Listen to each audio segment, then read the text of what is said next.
నమస్తే welcome to yo-yo TV.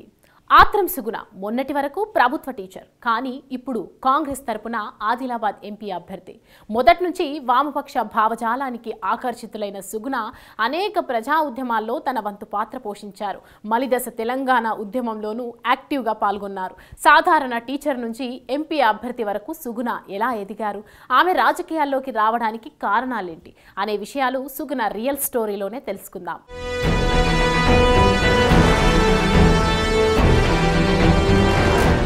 ఆత్రం సుగుణ కొమరం భీం ఆసిఫాబాద్ జిల్లా సిర్పూర్ మండలం పుల్లాద అనే మారుమూల గిరిజన గ్రామంలో జన్మించారు. ఆమె చిన్నతనమంతా అమ్మమ్మ వాళ్ళ ఊరైన మంచిర్యాల జిల్లా జన్నారం మండలం తిమ్మాపూర్లోనే గడిచింది. అక్కడి సమీపంలోని తపలాపూర్లో 10వ తరగతి వరకు చదువుకున్నారు. అయితే తన 11వ ఏటనే ములిమడుగు గ్రామానికి చెందిన ఆత్రం భుజంగరావుతో వివాహం జరిగింది. వీరికి 2 సంతానం కాగా పెద్ద కుమారుడు ఆత్రం విప్లవ్ MBBS పూర్తి చేశాడు. చిన్న కుమారుడు సాయుధ బీటెక్ చదువుతున్నారు. వివాహం అనంతరం సుగుణ తన భర్త ప్రోత్సాహంతో PG వరకు చదువుకున్నారు. 2008లో టీచర్ ఉద్యోగం వచ్చింది. కొద్ది రోజులు ఆదిలాబాద్ జిల్లా ఊట్నూర్ ప్రభుత్వ పాఠశాలలో సోషల్ సబ్జెక్టు బోధించారు. అయితే అదంతా ఏజెన్సీ ప్రాంతం కావడంతో ఆదివాసుల బాధలను అతి దగ్గర నుంచి చూశారామె. అప్పటి నుంచి వారి కోసం ఏదైనా చేయాలన్న తపన ఆమెలో మొదలైంది. ఓవైపు ఉద్యోగం చేస్తూనే మరోవైపు ఆదివాసుల హక్కుల కోసం పోరాటం చేస్తూ ఉండేవారు. అదే క్రమంలో వచ్చిన ఎంపీటీసీ ఎన్నికల్లో పోటీ చేసి భారీ మెజారిటీతో గెలిచారు. ఆ తర్వాత బీడీ కార్మికుల సంఘం అవ్వాల్ కమిటీలోనూ పనిచేశారు. తెలంగాణ ఐక్య కార్యాచరణ సమితి జిల్లా అధ్యక్షురాలుగా, తెలంగాణ యునైటెడ్ ఫ్రంట్ జిల్లా చైర్మన్, ఆరువాని TPTF జిల్లా మహిళా ఉపాధ్యక్షురాలుగా పనిచేశారు. ఇలా ఆదివాసుల సమస్యలను పరిష్కరించడం కోసం ఎంతగానో కృషి చేశారు సుగుణ. ఆదివారం మారుమూల గ్రామాల్లోకి వెళ్లి ఆదివాసుల సమస్యలు తెలుసుకుంటూ సాధ్యమైనంత వరకు పరిష్కారం చూపిస్తూ ఉంటారు.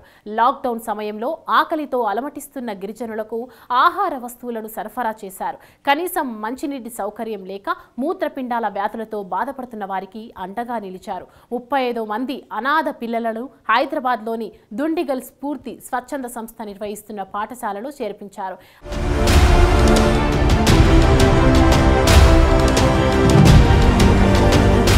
ఇలా ఆదివాసీ బిడ్డలకు అండగా ఉంటూ వస్తున్నారు ఆత్రం సుగుణ. ప్రస్తుతం ఆదివాసీ మహిళా ఆర్గనైజేషన్ రాష్ట్ర కార్యదర్శిగా పనిచేస్తున్నారు ఈవిడ. తెలంగాణ ప్రోగ్రెసివ్ టీచర్స్ ఫెడరేషన్ సహాయ కార్యదర్శిగా ఉన్నారు. మానవ హక్కుల వేదిక జిల్లా కార్యదర్శిగా కూడా పనిచేస్తున్నారు.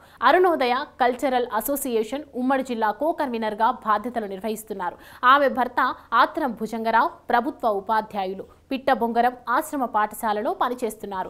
మానవ హక్కుల వేదిక రాష్ట్ర అధ్యక్షుడిగా కొనసాగుతున్నారు. ఇక తెలంగాణ ఉద్యమంలో పాటలు పాడుతూ అనేక ప్రదర్శనలు కూడా ఇచ్చారు. అయితే ఆదివాసులకు కష్టాలను పూర్తి స్థాయిలో తీర్చాలంటే రాజకీయాలే సరైన వేదిక అని భావించిన సుగుణ మరో 13 ఏళ్ల పాటు సర్వీసు ఉండగానే ప్రభుత్వ ఉపాధ్యాయ వృత్తికి 2024 మార్చి 12న రాజీనామా చేసింది. అనంతరం కాంగ్రెస్లో చేరారు. దీంతో ఆమె బయోడేటాను పరిశీలించిన కాంగ్రెస్ అధిష్టానం ఆదిలాబాద్ ఎంపీగా బరిలోకి దింపింది. అయితే ఆత్రం సుగుణ భర్త, పిల్లలు సహా సుగుణ కూడా వామపక్ష భావజాలాన్ని కలిగి ఉన్నారు. తెలంగాణ మలి ఉద్యమంతో పాటు ఉపాధ్యాయ, ఆదివాసీ ఉద్యమాల్లో క్రియాశీలకంగా పనిచేయడం, జిల్లా ఇన్ఛార్జి మంత్రిగా నియమితులైన సీతక్కతో సన్నిహిత సంబంధాలు ఉండడం వంటి అంశాలు సుగుణ గెలుపుకు కలిసి వస్తాయని కాంగ్రెస్ అధిష్టానం భావిస్తోంది. చూడాలి మరి మొదటిసారి పోటీకి దిగుతున్న ఆత్రం సుగుణ ఎంపీగా గెలుస్తారో లేదో.